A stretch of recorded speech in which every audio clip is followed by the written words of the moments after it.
चौसा के निर्माणाधीन 1320 megawatt thermal power के मुख्य द्वार पर आज जो कुछ भी हुआ, जो उपद्रव हुआ, उस उपद्रव के बाद तकरीबन 20 प्रशासनिक अधिकारी और पुलिसकर्मी घायल हैं। इसके साथ ही कुछ किसान या कुछ उपद्रवी भी घायल हैं, जिनके बारे में जानकारी प्राप्त हो रही है। इस घटना के बाद प्रशासन बहुत ही सख्त है और प्रशासन ने उपद्रवियों को चिन्हित कर उनके विरुद्ध कार्रवाई प्रारंभ कर दी है। जिला पदाधिकारी अंशुल अग्रवाल ने एक प्रेस वार्ता की और बताया कि किसानों के वेश में जो उपद्रवी थे, उन्होंने सुनियोजित साजिश के तहत यह कार्य किया। उन्होंने बोरे में पत्थर भर के रखे हुए थे और पत्थरों की बरसात वरीय पुलिस अधिकारियों पर भी कर दी। साथ ही साथ डीएम और एसपी जब वहां पहुंचे तो उनके ऊपर भी पथराव किया गया। इतना ही नहीं, वहां पे असामाजिक तत्वों के द्वारा हवाई फायरिंग भी की गई और दहशत फैलाने की कोशिश भी की गई।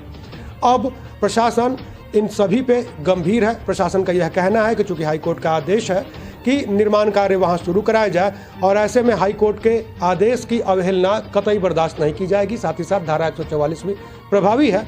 ऐसे में धारा 144 का उल्लंघन करने वाले किसी को भी नहीं बख्शा जाएगा। डीएम ने अभी जो बताया उसमें उन्होंने बताया है कि 20 लोगों को चिन्हित किया गया है, उन पर प्राथमिकी दर्ज की गई है और कुछ लोगों को हिरासत में भी लिया गया है। यह संख्या भविष्य में और भी बढ़ सकती है, लेकिन अब उन्होंने स्पष्ट तौर पर कह दिया है कि चौसा थर्मल पावर प्लांट का कार्य किसी भी स्तर पर प्रभावित नहीं होने दिया जाएगा और कार्य लगातार जारी रहेगा। देखिए, 12 दिनों से जो ये प्रदर्शनकारियों के द्वारा STPL के द्वारा निर्माणाधीन जो चौसा में पावर प्लांट है, उसके मुख्य गेट को जाम कर दिया गया था। 12 दिनों से लगातार जिला प्रशासन के अधिकारी, STPL के अधिकारी सभी जो है प्रदर्शनकारियों से निरंतर वार्ता कर रहे थे। उनको ये बात समझा रहे थे कि माननीय उच्च न्यायालय के आदेशों का उल्लंघन कंपनी के मुख्य गेट को जाम करके प्रदर्शनकारियों के द्वारा किया जा रहा है। इसी बीच 16 मार्च को जो भारत निर्वाचन आयोग के द्वारा विभिन्न चरणों में मतदान की घोषणा की गई, इसके उपरांत पूरे जिले में धारा 144 भी प्रभावी है, जहां पर 5 या उससे अधिक लोगों को एक जगह पर एकत्रित होना गैर कानूनन है। इसकी भी सूचना लगातार 5 दिनों से उन प्रदर्शनकारियों को दी जा रही थी। आज भी जब प्रशासन जो है वार्ता के क्रम में वहां पर गया तो ये पाया गया कि कुछ असामाजिक तत्व उस भीड़ में इकट्ठा हैं, जिनके सुनियोजित षड्यंत्र के तहत प्रशासन के अधिकारियों पर पत्थरबाजी की गई। और इतना ही नहीं, अवैध शस्त्र का इस्तेमाल करके हवा में फायरिंग भी प्रदर्शनकारियों के विरुद्ध की गई, जिसमें प्रशासन के कई अधिकारियों को गंभीर चोट है, जिनका इलाज जो है उच्च अस्पतालों में पटना तक में चल रहा है। ऐसा कहते हैं अधिकारियां जी घायल है क्या? लगभग 20 की संख्या में हमारे विभिन्न स्तर के पदाधिकारी को चोटें आई हैं। गंभीर कितने हैं? गंभीर लगभग 5 से 7 हैं।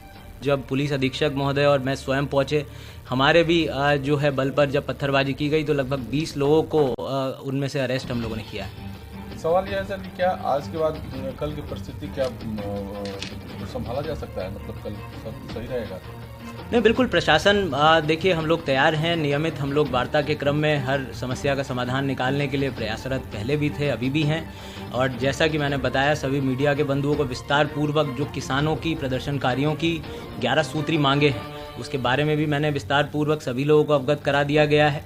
और मैं सभी से अनुरोध करूंगा कि जो है नियम कायदे कानून सबसे ऊपर हैं, सर्वोप्रिय हैं।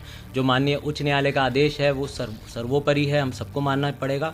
और धारा 144 का भी हम लोगों को जो है आदर करना पड़ेगा। यदि कहीं भी फिर भी 5 से अधिक लोगों को एकत्रित होना है तो उसकी पूर्वानुमति जिला प्रशासन से लें और उसके बाद वो एकत्रित हों, क्योंकि मतलब किसी भी राजनीतिक जो है भावना से भी प्रेरित कोई भी भीड़ हो सकती है और उसको नियंत्रित करना जिला प्रशासन की सर्वोच्च प्राथमिकता है।